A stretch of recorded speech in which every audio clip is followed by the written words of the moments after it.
it's a balancing thing, how close to the bank you can go. Normally, river racing is upstreams very, very close to the banks, but here it's so shallow, so it might be impossible for them to do that. There's going to be some very tempting gaps on the inside of groups that you quite fancy making your way up, but it's a dangerous game to play. Yeah, because it's mud. You can get stuck in the mud. Yeah. And there are some paddlers here who spend a lot of time on shallow rivers as well. I know Romalo trains on a river in Portugal that can be quite shallow. Hank McGregor is no stranger to shallow rivers from South African racing, I'm sure. And they're two of the big contenders. Absolutely. You'd really fancy, if Busto was here, you'd fancy him as one of the main contenders here. It's his kind of river. They are used to river racing also them.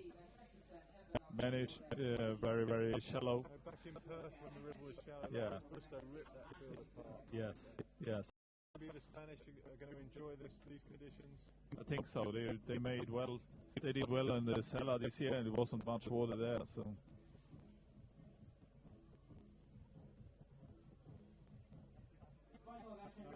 We haven't got a graphic from. I was lying. It could be an old one. I was going to give you some very bad information there, but instead of that, we'll watch the two leading C1 women continuing their journey around the course. You're going to have to check in with Jim Rossiter at some stage to see how many laps they've got left, because that seems to be something Stefan and I are bordering on incompetent at, finding out how many laps we've got left.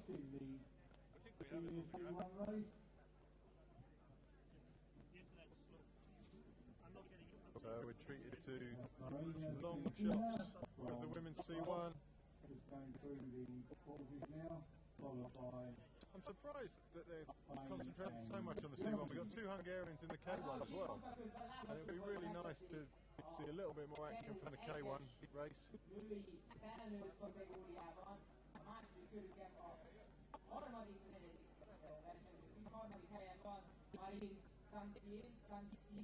So it's not exactly bohemian here, is it, in terms of the view, Stefan? But in terms of atmosphere, I don't think you get anywhere better than here.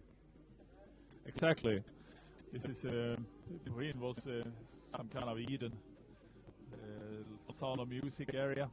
This is a normal river and a good one for marathon racing, and we are in Hungary, so the atmosphere around it is great, really, really great. I hope we can show you a little bit of it later on when the television is also showing the grandstand and the big screens and everything here. It's really, really great. So we're facing a big screen that's dangling from a crane that's about 200 meters high. And the screens dangle down in front of the stands, which would probably hold, I'm terrible at estimating the stands, but at least a couple of thousand people. Absolutely. And you just don't get stands built for a couple of thousand people at many venues, because why would you build a stand for a couple of thousand when only 200 are going to turn up? But they know their stuff. So we have got a live graphic here. Soljon, Peter and Rask still only 30 seconds ahead of Kaita Purchase. That's pretty impressive. Kaita Purchase has broken Jula Hart. She's 2 minutes down. And at 30 seconds after that many laps, and she's been that distance behind all the way, it's quite it to Kaita Purchase. That is impressive. Very impressive. Kaita Purchase from South Africa, that is training in the MAC squad together with Lee McGregor in Durban. That is, they have a